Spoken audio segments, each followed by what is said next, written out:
this video, I want to continue the series that we've been doing so far, talking about accelerationism. If you haven't, you should definitely tune into the last video that I did start in this conversation that we'll be having and continuing in this video about accelerationism on the Av. I think that this will definitely be a place where you see accelerationist literature the most on the upcoming water topic, and I definitely think that whether you're a team that's trying to figure out how to answer or execute the argument, really tuning into like what are the questions these affirmatives want to ask and answer, and the ways that you can kind of like identify those in order to figure out how you want to answer those questions on either side is like really important in order to create like just really well developed arguments as a whole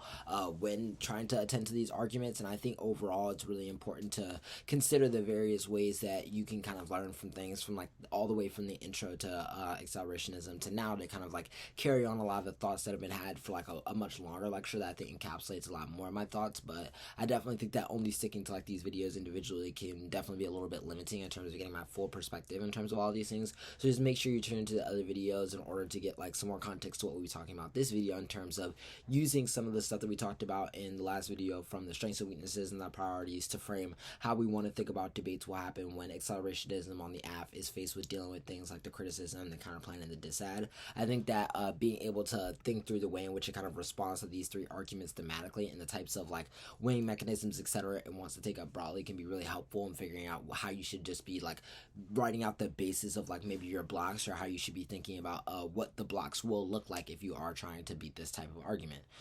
In order to talk a little bit about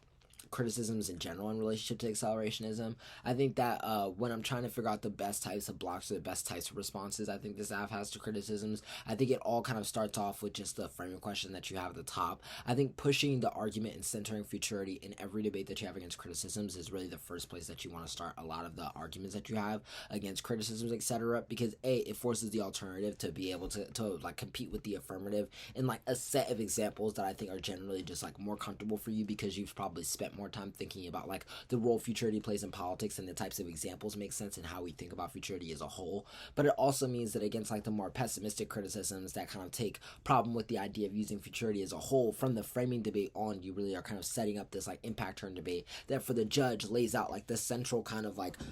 thesis of the debate, or the central offense, the central point of contention of the debate, like really out and easy. And I think that that's generally just a good place to be on the affirmative, because I think that when debates get messy, it can be really hard to tell like where you really want to focus your energy. But if you're able to get this clean cut debate on just like the role that futurity has in politics, then you have like a really strong place to really kind of like hold the line in the sand and really kind of like push off and win like a lot of why the way in which you're kind of like handling the case arguments and setting up a lot of those impact arguments that we said could be helpful in the last video, as a way that you can make the kind of concerns that you want to push on the criticism on the impact turn debate like really important. And I think that just for like the framing debate as a whole, being able to push why thinking about things like the water crisis and the environmental crisis is like particularly important like now and in the everyday way that we form politics can be extremely helpful on how you are like framing the benefits to why the types of concerns that you're drawing in the framing portion of this debate are like incredibly impressing and are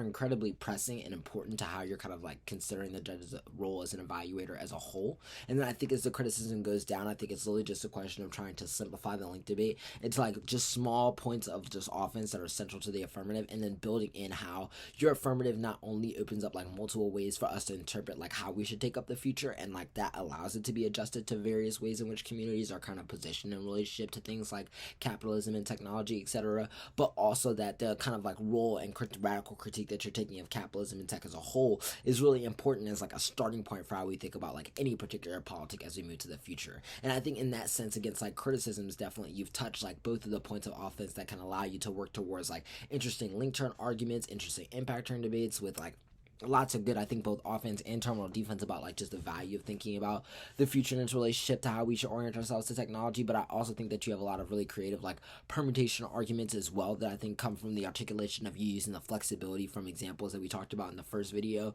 where we spoke a little bit about the ways in which the types of way that you're debating our case pulls from various types of tactics in order to kind of like allow you to win, that it's not a question of tying yourself to one specific organized model or one type of institution that leads the future, but rather a question of opening up like various avenues for people to be able to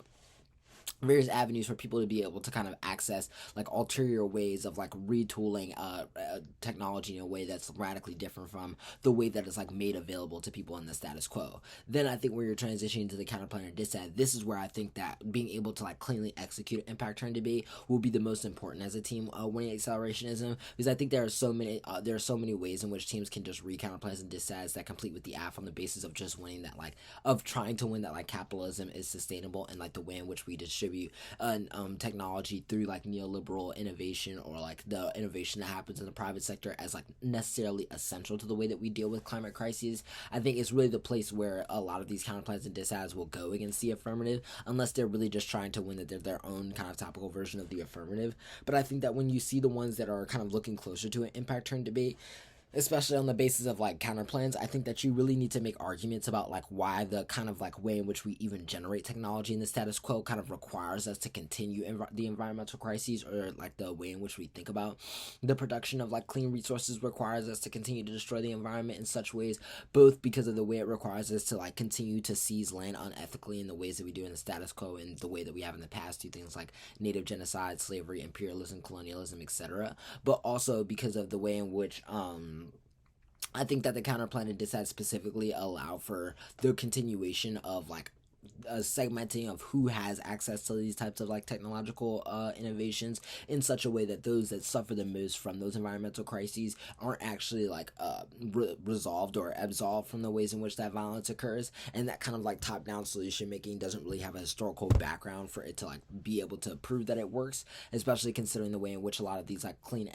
energy ideas in the status quo are failing. And I think that being able to pull from various examples that kind of like touch on that basis can really allow you to diversify the type of offense, even if you feel like you're kind of centralizing on one or two like types of thematic reasons why the counterplanar dissent is framed wrong. I think that really bringing them in with examples that you're able to really speak about advantageously and force them to speak to specific policy that's historically worked in that sense can allow the judge in their mind to register reasons why alternative mechanisms towards the one that the counterpart of the dissent is taking up may be necessary to really deal with the totality of the scale of the violence that both the negative and the affirmative are kind of agreeing to speak to in this case. Hopefully this video was helpful for you, and hopefully you'll tune into the last couple videos I'll be doing talking about accelerationism as a whole, because I'm really enjoying doing this series and I hope that you have too.